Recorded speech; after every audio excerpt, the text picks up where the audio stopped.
Hi, my name is Jane, and I'm from Vancouver Island, and I have a question also for you, Patrick, and for the rest of the panel. You can contribute. I'm glad to see a UVic student here, and I have a grade 10 child who's just recently been diagnosed and has Asperger's, and I'm already thinking about transitioning into post-secondary.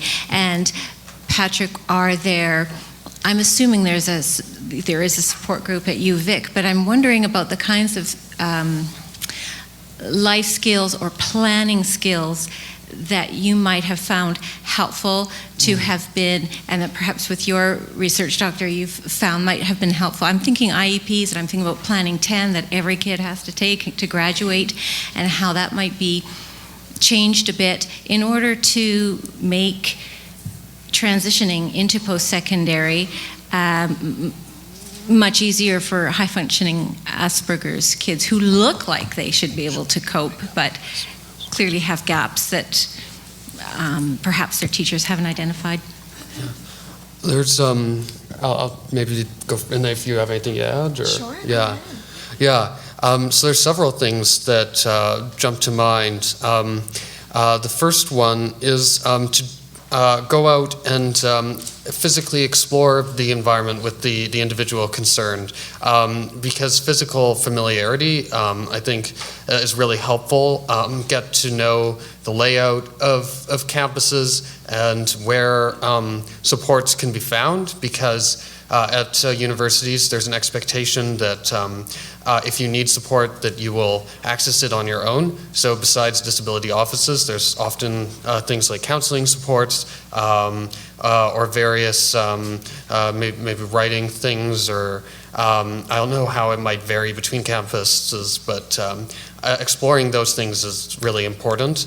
Another thing is to get registered with the disability office on the campus.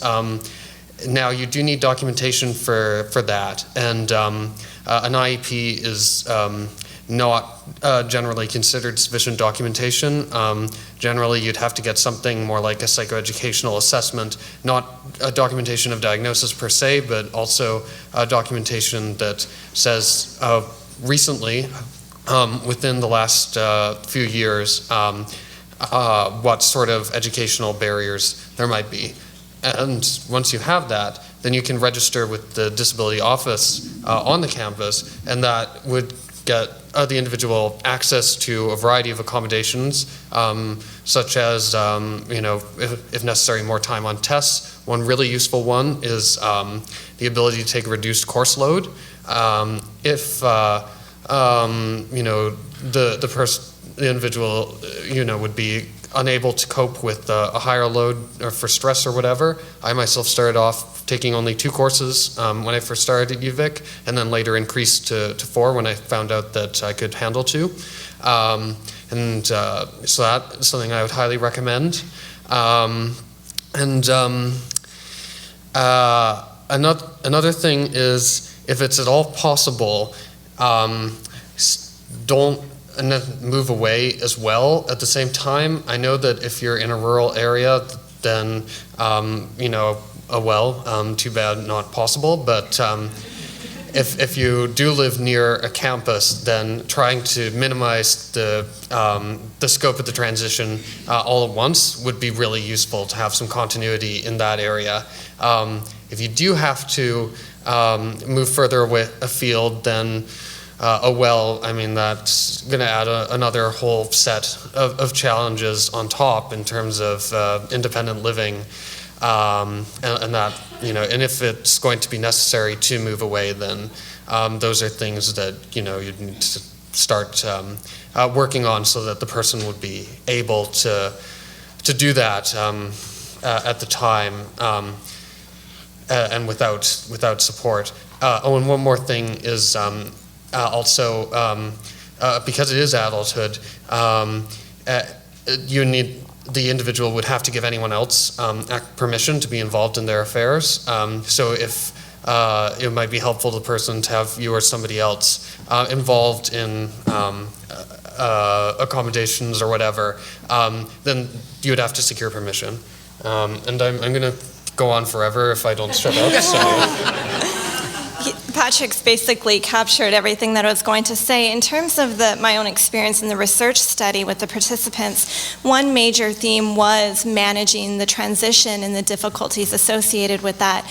A sub-theme was managing the transition from high school, so deciding with the student, with the child and the family, where they're going to go for university or college. Is it going to be locally or is it going to be somewhere else? Is campus housing an option?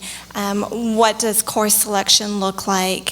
So on and so forth. And then the other aspect was navigating a new educational system. So this is where the student is going from a very protective high school environment with an educational assistant and with parents navigating that to going into university or college where they have to manage 4 classes at a time that are all in different locations in big auditoriums like this with several students. So realistically taking a look at, is my child or my young adult able to manage a full course load, or is this a case where we need to start in smaller steps, starting with 1 to 2 classes and then building up from there.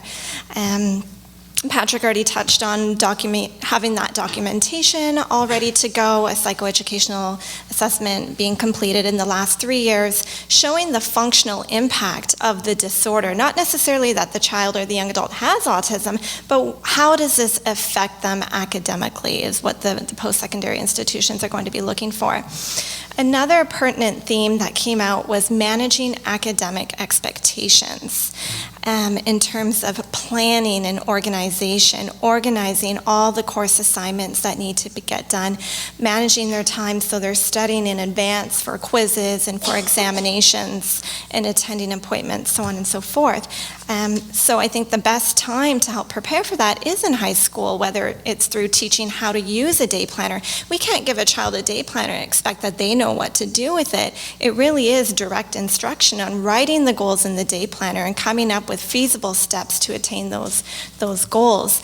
With technology being so advanced now, a lot of the smartphones and iPads have good calendars and to-do list functions on them, and those are a little bit more socially age appropriate than carrying around a visual schedule or a day. I mean, I still use a day planner, so whatever works for that person. But teaching those skills is so important, and not expecting that child or that young adult is going to know how to study for an exam or manage a full course load. And I'm just going to add one more thing very quickly. Is that most universities have organized clubs. I know UVic has probably more than 100 now. The club council meetings are huge and take forever because there's so many clubs.